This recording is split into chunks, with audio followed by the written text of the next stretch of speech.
What if I told you that rejection doesn't come from others, but from within? You think you fear being left behind, unloved, unseen, but that's just the surface, a clever disguise your mind wears to hide a much darker truth. You have already abandoned yourself. Long before anyone else had the chance to walk away, you did. You silenced your voice. You disowned your desires. You buried your truth beneath masks designed to please, to adapt, to survive. This is the shadow Jung spoke of, the repressed self, the banished child locked in the basement of your psyche. Every time you ignore your instincts, every time you pretend to be someone else, you feed the shadow. And it grows hungry, silent, watching, waiting. Rejection hurts because it confirms a suspicion you've always had, that you are unworthy of love. But that suspicion wasn't planted by the world. It was planted by you and watered by a lifetime of conditioning. Parents, religion, culture, social media. All taught you one thing. You must earn love by amputating parts of yourself. So you smiled when you wanted to scream. You agreed when you felt resistance. You became agreeable, likable, safe, and hollow. Now every rejection stabs deeper, not because of what the other person says or does, but because it mirrors your own self-rejection. That's why the pain feels familiar. It is the pain of the child you left behind, the voice you silenced, the fire you extinguished. But here's the terrifying part. As long as you reject your shadow, you will chase approval like a drug. You'll sabotage connection. You'll fear authenticity. You'll beg for scraps of validation as while starving for real acceptance. And the worst part? You'll think it's love you're missing, when in truth it's yourself. You wake up every day wearing a lie, a carefully constructed image, polished, controlled, socially acceptable. You call it your personality, but it's not who you are. It's who you had to become to be tolerated. Carl Jung called this your persona, the mask you show to the world. But here's the truth, no one dares to speak. The more refined the mask, the more suffocating the prison behind it. You've built your life around being good, liked, respected. But at what cost? How much rage have you swallowed to keep the peace? How many tears have you buried just to appear strong? You've curated your image so perfectly that even you can't tell where the mask ends and the soul begins. That's the tragedy. Because while you're busy playing the role, your real self is decaying in the dark. The shadow watches and waits. You may think you're in control, but the parts of you you've disowned don't disappear. They wait in silence, growing twisted and resentful. And eventually, they break through. In your addictions, your breakdowns, your failed relationships, your sudden bursts of rage, these are not bad moments. They are the shadow's voice, screaming for recognition. But society doesn't want you to hear it. It wants you docile, productive, consistent. It doesn't care about your soul, it wants your obedience. So you keep performing, even when your spirit is dying from starvation. What's worse, you've been praised for this performance, rewarded, promoted, admired. But deep down, you know the truth. You've betrayed yourself to be accepted, and now every compliment feels like a curse. Every like feels like another chain, because you know the real you wasn't chosen. Only the mask was. But how long can you pretend before the facade cracks? How long can you run before the shadow finds you? What if I told you rejection isn't something that happens to you, but something that reflects you? Every time someone walks away, every time you hear no, your soul trembles, not because of the loss, but because it reactivates a far older pain, a primal, buried fear. I'm not enough.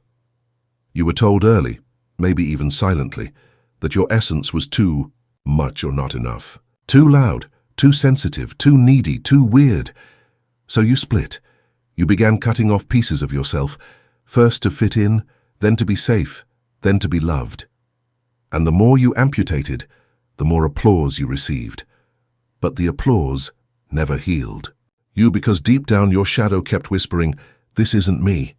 So now when you face rejection, it slices through the mask and into the raw truth beneath, the part of you that still wonders if love is conditional, if value must be earned through perfection, silence, or sacrifice. This is where Jung's shadow becomes terrifyingly real. It's not just about hidden traits, it's about all the life force you abandoned to survive. The vitality, the sexuality, the anger, the creativity, the power. These weren't flaws. They were you, unfiltered. But they didn't fit the script, so you exiled them. And now every external rejection is an echo of that original internal betrayal. This is why it's never about them, the person who didn't call back, the friend who disappeared, the boss who overlooked you.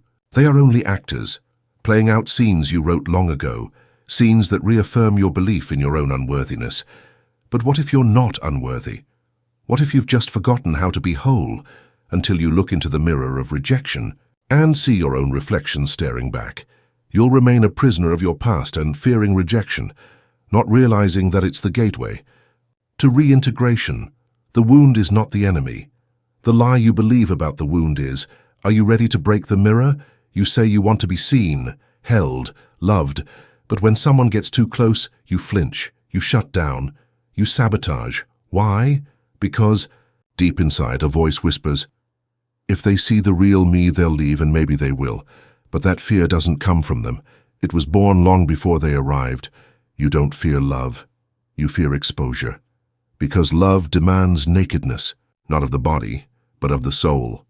And when your soul has been rejected before, by parents, peers, teachers, even by your own self, you learn to hide it like a wound. Carl Jung understood this well. He warned that the greatest danger in life is not what we don't know, but what we've buried. The unconscious doesn't forget, it waits. And when someone sees you, truly sees you, that unconscious pain begins to rise. You mistake the rising panic for danger. But it's actually truth surfacing. The problem is you've confused performance with connection. You've spent years mastering how to be desirable, interesting, charming. Yet none of that has ever brought you peace, because peace doesn't come from being desired. It comes from being known. But to be known, you'd have to drop the act, reveal the mess, admit the need, speak the pain. And you can't do that because you fear rejection more than you crave connection. So you keep love at a distance. You chase the unavailable. You settle for relationships where your mask can stay intact. You call it bad luck, or say you attract the wrong people. But it's not them. It's you, choosing safety over truth. Your shadow doesn't want more attention. It wants intimacy, the kind that burns illusions and reveals what you thought you had to hide. So the question becomes, do you want to be loved for your mask or accepted in your rawness? Because you can't have both. At some point in your life, love became conditional. It wasn't spoken. It was felt in the subtle shifts of tone, the withdrawal of affection, the disappointment in someone's eyes when you disobeyed the script. So you adapted. Quickly, desperately, you became who they needed you to be, the obedient child, the quiet student, the reliable friend, the selfless partner. You learned to anticipate needs, smooth tension, avoid conflict. You made yourself small, enough to fit inside someone else's comfort. But every time you twisted yourself into another version, a part of you died. This isn't drama, it's trauma. And Jung knew this well. He said, the most terrifying thing is to accept oneself completely, because to accept yourself would mean digging up every piece you buried, every truth you denied, every fire you put out just to feel safe. The tragedy is the world rewarded you for the performance. They called you mature, reconsiderate, strong. But those weren't compliments. They were confirmation that your mask was working. Now, decades later, you don't know who you are. You mistake your coping mechanisms for personality. You call your anxiety just how I am. You label your people-pleasing as kindness. But none of it is real, it's armor. And beneath it lies a truth you've never dared say aloud. You don't actually know what you want, because you've spent your life tuned into everyone else's needs. This is why rejection feels like death, because without the approval of others, your identity collapses. Your worth has been outsourced for so long you can't find it within. But hear this, the self you sacrificed is not gone, it's waiting. Beneath the rubble, beneath the conditioning, beneath the fear, and every trigger, every painful no.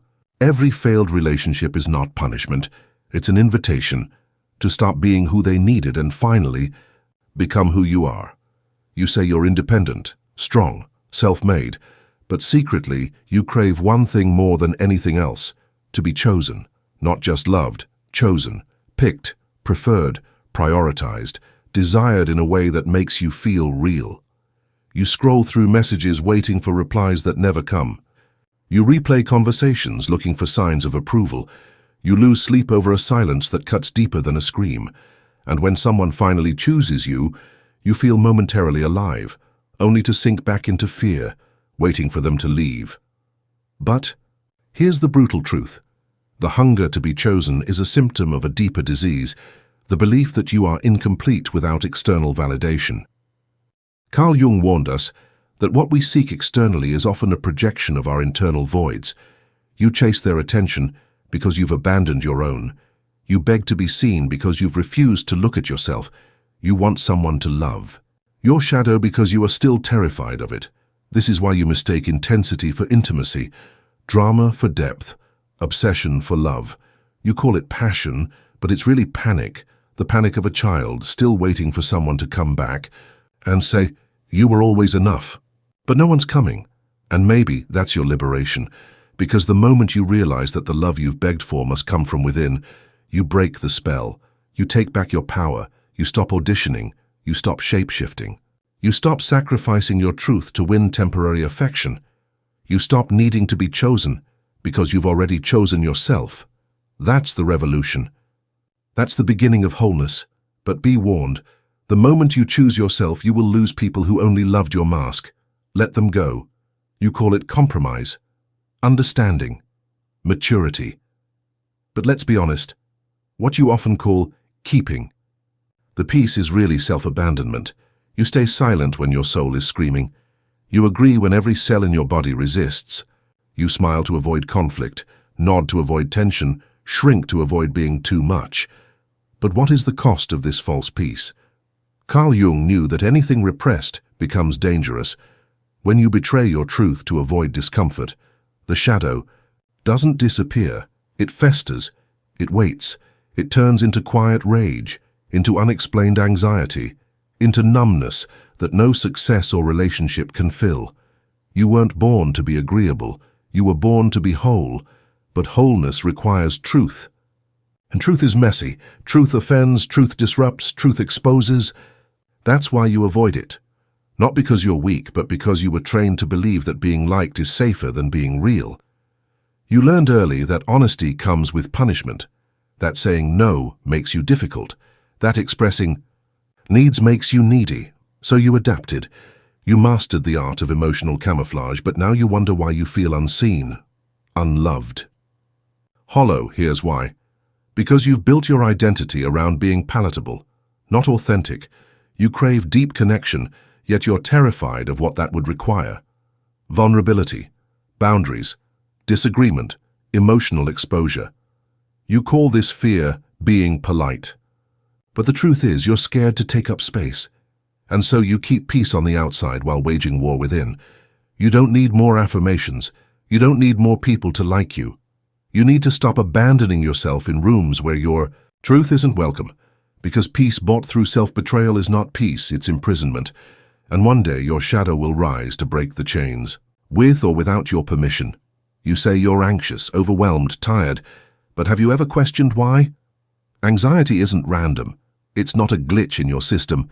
It's a signal, a scream from the unconscious, warning that you are living a lie. Carl Jung taught us that what we repress doesn't vanish. It lodges itself in the body, in the nervous system, in the soul. Your anxiety is not about the traffic, the deadlines, or the unanswered messages. It's about the truths you keep swallowing. You betray your intuition, and your body tightens. You silence your needs, and your chest compresses. You avoid your feelings, and your sleep vanishes. And still you wonder, why do I feel like this? Because your anxiety is the shadow knocking at the door, the voice you've locked away for years. It's not here to destroy you. It's here to awaken you. But you don't listen. You numb it, scroll past it, medicate it. You treat the symptom while ignoring the cause. You've been living in a constant state of disconnection from your inner truth. You're terrified of slowing down because if you did, you'd have to feel. You'd have to face the grief, the rage, the longing. You'd have to admit that the life you built is not the life your soul chose. So you keep moving, performing, achieving, smiling. But beneath the performance is a raw, unmet need to be real. And until you stop fearing that reality, your anxiety will not leave, because it's not your enemy. It's your shadow self, banging on the walls of your false self, demanding liberation. Anxiety doesn't mean you're broken. It means your truth is trying to break through. Will you finally listen? You plan. You prepare. You predict every possible outcome, and you tell yourself this is strength, responsibility, intelligence, maturity. But deep down, you know the truth. You're terrified. Terrified of the unknown, of being caught off guard, of being exposed, rejected, abandoned. So you grip tightly to the illusion of control, as if that could protect you from pain. But it never has it? No matter how many times you rehearse your responses, study their behavior, or anticipate betrayal, the fear never leaves. Because what you're really trying to control is not the world, it's your own vulnerability. Carl Jung warned that anything we cling to externally is often compensation for what we fear internally. And control is the armor of the abandoned. You don't trust people because you never learned to trust your instincts. You don't trust love because it always came with conditions. You don't trust stillness because in the silence, the shadow speaks. So you stay busy, stay alert, stay ahead. You believe that if you manage everything, nothing can hurt you. But here's the truth. Control is not power. It's fear with a mask on. Real power comes from surrender, from the courage to feel without escaping, to stand exposed without collapsing, to let go without falling apart. But surrender terrifies you, because it requires the death of the persona. It asks you to trust what you cannot see, to feel what you've buried, to risk being human in a world that worships performance. So you keep clenching your fists until life forces you to open them. Illness, loss, heartbreak. These are not punishments. They are initiations, rituals of deconstruction. The universe's way of breaking your illusion so your soul can finally breathe. The moment you stop trying to control everything is the moment you begin to live. But first you must face the fear you've been hiding behind discipline, behind ambition, behind perfectionism. Can you? You've been running your whole life from pain, from truth, from yourself. But here, at the end of the descent, there's no more distance to run. The masks have cracked, the illusions have burned, the false selves have collapsed.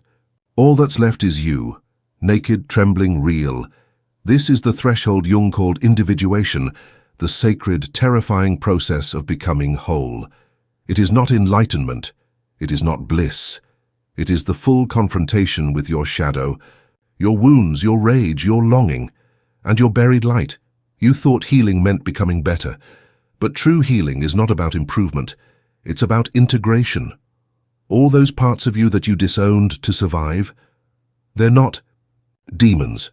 They're lost children, exiled archetypes, sacred instincts. They were never broken, only banished. And now they're calling you home. Integration means facing the pain without numbing it. It means owning your rage without letting it control you. It means holding your shame without collapsing under it. It means loving what you were taught to. Hate in yourself. And it is the most radical act of rebellion in a world that thrives on your self-rejection. You were conditioned to split, to divide, to amputate, to become pleasing, efficient, productive. But all along your soul was whispering, I want to be whole again. You do not fear rejection. You fear wholeness. Because wholeness requires you to confront everything you've been running from, but there's no other way out. Not through perfection, not through performance, not through people, only through the fire of truth. The messy, sacred, brutal process of looking into your own darkness and saying, I will no longer abandon you. This is not the end.